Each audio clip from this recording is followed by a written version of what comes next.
দিয়ে দেয়। আল্লাহু আকবার। 2 নাম্বার যে গুরুত্বপূর্ণ একটা বিষয়, এটা অনেক পরিবারেই হয়ে থাকে, সেটা হচ্ছে আল্লাহ কোনো ব্যক্তির উপর নারাজ হলে তার রিজিক থেকে, তার সব কাজ থেকে আল্লাহ বরকত উঠায় নেয়। এটা একটা মারাত্মক বিষয়। আপনার অনেকেই লোক রয়েছে বলে, হুজুর 1 লাখ টাকা ইনকাম করি, মাস শেষে যে টাকা কই যায় আর আমি কিভাবে খরচ করি আমি নিজেও জানি না, টাকা কিভাবে শেষ হয়ে যায়, কোনো বরকত আমার সম্পদে আমি না, আমার সম্পদের মধ্যে আমি খুঁজে পাই না।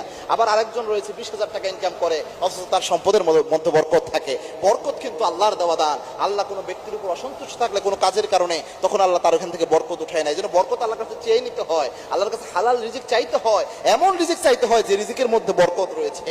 এটা গুরুত্বপূর্ণ বিষয়। এবং হালাল খেতে হয়। হালাল যদি আপনি ভক্ষণ করেন অবশ্যই আপনার মধ্যে বরকত থাকবে, আপনার রিজিকে বরকত থাকবে এবং আল্লাহ রাব্বুল আলামিনের সাহায্য থাকবে। এবং বেশি বেশি শুকরিয়া আদায় করবেন, তাহলেও বরকত থাকবে। কেননা আল্লাহ রাব্বুল আলামিনের ঘোষণা এটা, সূরা ইব্রাহিমের 7 নম্বর আয়াত, লা ইন শাকারতুম লা আযীদান্নাকুম